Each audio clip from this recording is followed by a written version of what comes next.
All right. Welcome back to the Fantasy Football School. Today we're going to talk about the top 2025 quarterback prospects that are eligible for the 2025 NFL Draft. Let's put them in a tier and add some initial draft grades. Without further ado, let's start with some of the quarterbacks that I actually haven't seen this previously. First, we got Taylor Green, who I actually saw one game in 2022 against Fresno State. This dude has all the physical tools, big arm, tall, 6'6", 220, shown some flashes. He did leave Boise State program, go to Arkansas, much better surrounding talent, although it's a much better competition. We'll see how he does, but he's on the cusp. He's eligible, so that's why he's on this list, but I didn't see him play last year. So next we got Garrett Nussmeier from LSU Tigers. So he's been a backup the last 3 years. Now he finally gets his chance with the Tigers, and although they don't have us better weapons this year as they did like recently with Malik Neighbors and Brian Thomas Jr., that offense literally is, quarterback factory in terms of like statistics. He should put up big numbers. He will be considered for the Heisman if he does take that next step, but I haven't seen him because he hasn't really had a real game in terms of like starting experience. A lot of these stats are just mop-up duty, and he's been getting a lot of hype because he does play for the Tigers. And another one, Cameron Ward from Wazoo. This dude has had a weird career in terms of like statistics. So if you look at his 2021 stats here, that is insane. 47 touchdowns, 10 interceptions, 4,600 yards. That's essentially with Mike Leach, RIP. But having that season and then following it up with like 2022 and 2023 is very disappointing. But if it was any other quarterback, his 23 and 22 stats be like, damn, that's a great season. But having that 2021 season under his belt really kind of dampens, the following year. I mean, he's still a pretty decent prospect. I've only seen one game in 21, I think one in 2022, and he put up like a great stat in the first half, and then his team choked in the end. But he did transfer to the Miami Hurricanes. Is it Miami? Yeah, he transferred to Miami, so much better defenses in that conference. We'll see how he does. He almost declared for this recent draft, but luckily NIL money was too good to pass up. And then next we got Jalen Daniels. I personally have never seen him play at all, but he's been getting a lot of buzz as a potential top prospect for the 2025 class. Every time I think I saw Kansas play last year and the year before, and every time I saw Kansas play, it was Jason Bean that was starting. So I mean, decent size, 6 foot, 215. Not really, that elite size, but hey, everybody's to watch him. So I'll be keeping an eye on Jalen Daniels this upcoming season. Starting with the back end tier of this class, tier 4. Let's start with my first quarterback. I have a day 3 grade on tier 4. First, we got Graham Mertz from Florida. Initially, I think Wisconsin. Played 4 years at Wisconsin. Pretty decent prospect coming out, but Wisconsin, quarterbacks never really put up elite numbers. Like you see, it's pretty mediocre. And then he moved to Florida last year and actually had a breakout year in terms of like his previous years. He didn't put up a lot of numbers, but his efficiency went up and he had less turnovers. Although if you actually watch him play, it wasn't like a great step up in terms of ability, but stats wise he did look pretty good. And another year in that system with a decent weapons around him, although he lost Ricky Pearsall, but he does have Wilson, and I think forget the other running back that's pretty good this upcoming season. He lost Trevor Etienne, yeah. So it's gonna be not as good of as players around him, but having another year in that system should be another step up in the you know, right direction. Although they did sign a pretty good 5-star quarterback in DJ Lagway, so he will start this year. But if he somehow struggles, it's gonna be a lot of, you know, noise to like, hey, this dude that's like a 6-year senior, like, why do we have him starting? But anyways, Graham Mertz have a day 3 grade. Moving on, another 6-year quarterback. Got Dylan Gabriel, but in a much better situation, much better offense, much better players. He got paid to come here, and Oregon is potentially a national championship team here, especially bringing in Dylan Gabriel. I think he's a much better college quarterback than Bo Nix, but Dylan Gabriel is a much worse quarterback prospect than Bo Nix. We did see Bo Nix, you know, go in the first round, number 12 overall, although I had a late first, early second grade on Bo Nix. I still think he got overdrafted, but mid first is not really an overdraft in terms of, you know, NFL draft picks. Like, you could just swing and a miss. Like, it's not a big deal. So anyways, Dylan Gabriel, 6-year. He's had an amazing career, college especially. At Oklahoma, he's always been good. It's just he never had that elite defense that could, you know, help him take his team to more, you know, better better finish than what he's had at Oklahoma. But at Oregon, although they are moving to a much better conference this year, much better, it's essentially the same people, like the same team he's been playing, but expect him to have a Heisman type season. But him being 5'11", 204, like, he had a pretty above average arm, but being a 6-year senior, I could only see a backup role, especially with all the starts he's had in college. Just like all those great backups that has like 60 plus career games in college, that's what you're looking for. And then next, last person in this tier, we got Daquan Finn, another, I think 5th-year senior, no, 6-year senior, another one. But he finally left Toledo, which he had a decent career. Moving on to Baylor, which should accentuate his skills as a runner, because this dude, like, there's some flashes where he looks unstoppable as a runner. He's above average arm, and he's shown improvement every year. It's just, I don't know, man, as Toledo, I can't really put much stock on how he, you know, played against those competition, but the tools are there. 6'2", 205, like, elite change of direction. So well, let's go into the tier 3 here. These are more early day 3 prospects. I currently have them. First on this tier, we got DJ Uiagalelei. Once a 5-star prospect, number 1 in his class. He was the heir apparent to Trevor Lawrence. Fortunately, like, he showed flashes, you know, taking over Trevor in 2020. Fortunately, when he finally took over, he was so disappointing, and that he had to transfer out. Went to Oregon State. Actually, a pretty decent 2 years there, but although he took the next step as, you know, as a college quarterback, it wasn't really amazing. Like, he looked good, like, definitely looked good. It's just, he was such a highly touted prospect that we are left wanting more. And fortunately, he did have 2 good seasons in Oregon State. Now he's going to Florida State, which should have better weapons around him. I'm not expecting like a big jump, but I wouldn't be surprised if he does make that big jump because of much better plays around him. So right now, based on physical tools, he should be higher than this, but he is going to be a 5th-year senior.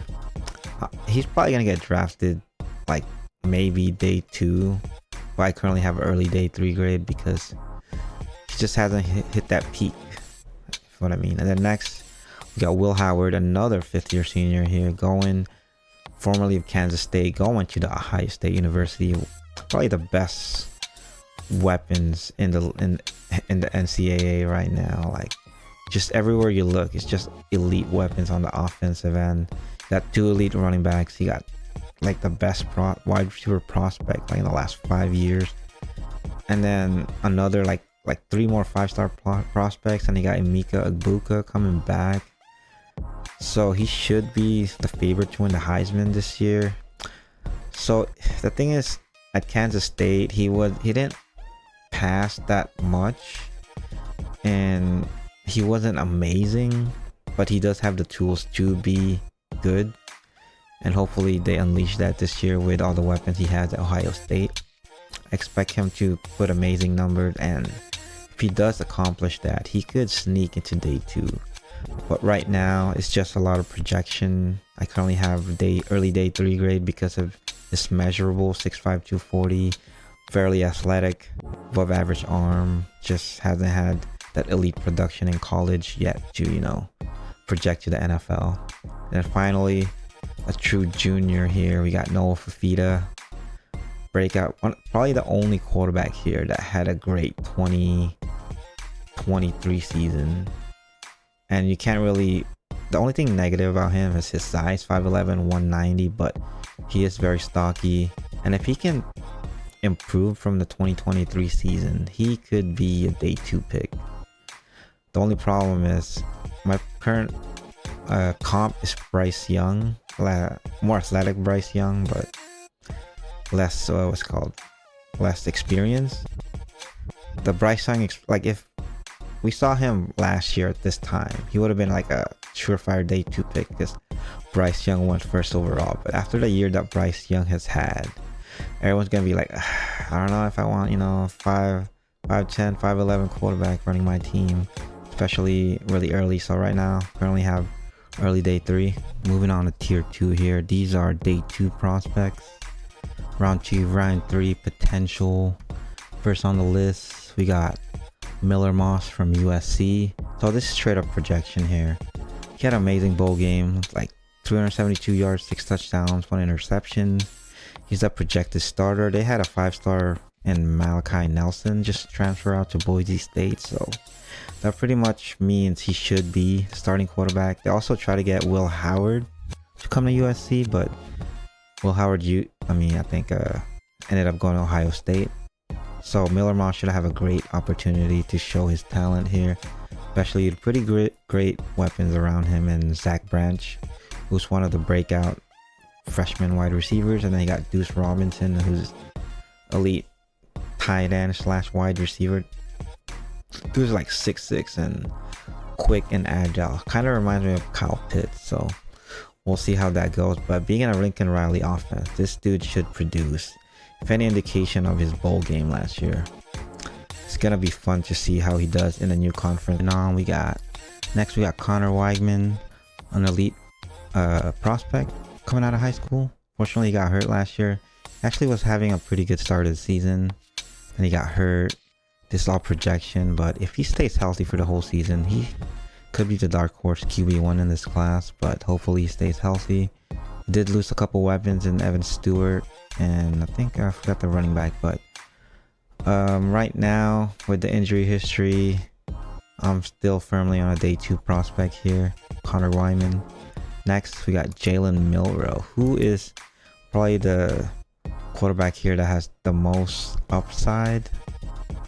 The only problem is he needs to have a huge jump in 2023 or 2024 season, like athletically and size-wise. He's the kind of quarterback you look for.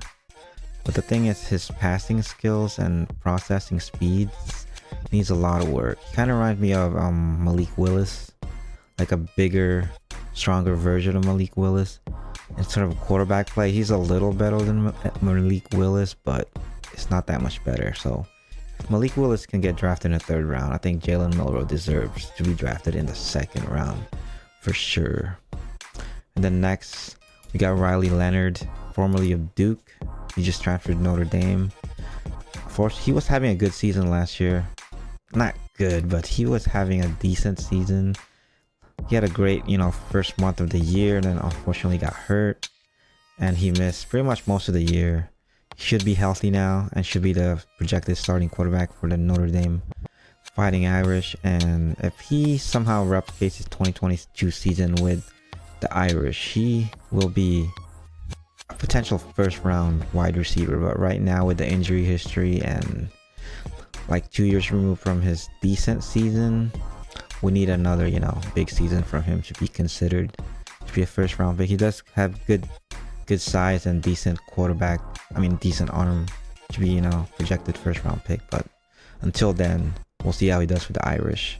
Then finally, Last person in this tier, we got Shedeur Sanders. I know everybody has him as their QB1, and I get it. It makes sense. But for me personally, he doesn't have elite physical tools. Should be like a first round projection. He does have pretty good processing speed. He knows how to read the defense, and that's first round worthy, and I understand that. But for me to project a first round quarterback, they need to have something elite in terms of physical tools, because physical tools you can't teach, you know, all the other ones you can learn. So last person on my day 2 tier, but like I said, if you have him on a first round prospect, understand it. All right, moving on to the final tier, and the S tier, tier 1, whatever you want to call it. These are potential first round picks. Just PSA. Now, I don't have any, you know, top 10 grades on any of these quarterbacks. Like, none of these quarterbacks have solidified themselves as the QB1, consensus QB1. A lot of people has different one, which I understand because nobody's really separated themselves. But anyways, first one, we got Quinn Ewers. I struggled to put him in this tier and the last tier. The only reason I put him here is because he has pretty good arm talent, and he was a like elite prospect coming out, like the number 1 prospect in his class, and he's shown flashes to be a pretty good quarterback, and he could project into the NFL. My problem with him has been hurt a lot, and he's very inconsistent, and his deep ball accuracy needs a lot of work, but everything else is, you know, above average. And if he should have a good season this year, although he lost a lot of weapons. He did gain some weapons, so it should be like a wash. Got I think Isaiah Bond, and then CJ Baxter, Jadon Blue. Should be a good season. Not much. If he can improve just a little bit from this season and not get hurt and play more consistently, I could see first round grade on him. And plus, if he somehow plays terrible for 2 games in a row, he has, you know, Arch Manning waiting in the wings, and it's kind of hard to hold him off if Quinn Ewers struggles. But as for now, I have a late first, early second. It's like I said, I struggle to put him here, but with his elite arm, I had to. But next, we got Drew Aller. Elite arm, elite size. Had a pretty good season statistically, but if you actually watch the games, he was a game manager to put, like, with all these physical tools. But I get it though, it's his first year starting, gotta let him in easy. The weapons around him wasn't really amazing in the passing game, but even like his running game actually struggled. That was supposed to be their bread and butter with Singleton, Katron Allen, but they had a disappointing season, to say the least. But with Drew Aller, with his elite, you know, size and athleticism and arm, he is potentially the quarterback 1 here. Like, a lot of NFL is gonna love his size and arm, and statistically he wasn't horrible either. So there's some things you gotta fix there. It's just he gotta elevate it to the next level, and if he somehow does, which I expect him to do, because another year in that system definitely helps, he is the unquestioned 101 for me. If, you know, improves even just a little bit, but he needs to like improve a lot of areas, like not if, yeah. Anyways, moving on to the next quarterback here, got Carson Beck, which a lot of people has their QB1, which I understand. He had a good breakout year this past season with the Georgia Bulldogs. It's like Shedeur Sanders to me, like a Shedeur Sanders plus, only because he has better size. He has barely better arm, so much it's like slightly better processor, but all those can be attributed to the weapons he has at Georgia also. So, but right now, pretty good season, pretty good size, and if he replicates this, he should be like a legit top 15 prospect in, like, you know, the Bo Nix, Michael Penix, JJ McCarthy kind of quarterback prospect. And then finally, my QB1 in this class, Jackson Dart from Ole Miss. He hasn't had that breakout season. He had the pretty good was the coming out party at USC. Unfortunately, Caleb Williams and Rington Riley basically, pushed him out USC, so he went to Ole Miss, joined Lane Kiffin, had a decent sophomore year, and then last year he actually improved a lot. Showed his athleticism, he has a pretty good arm, like plus arm, and athletically he's one of the better ones in this class, and he's pretty fast. So I kind of comp him to JJ McCarthy. So if JJ McCarthy can be a top 10 pick, Jackson Dart deserves at least top 15, like second half of the first round. So they did lose a couple weapons in Quinshon Judkins, but they did get a couple of receivers, and I think Juice Wells.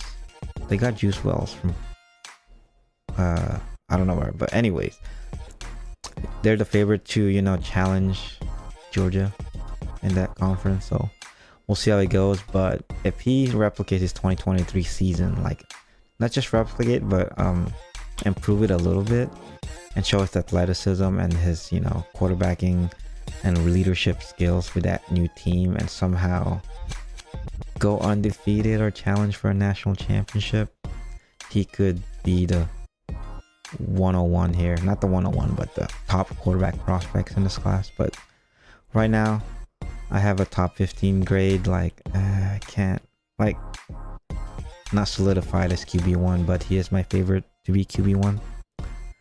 So that's my top 2025 prospects, my initial grade. See y'all on the next one. I'll do the running back and wide receivers.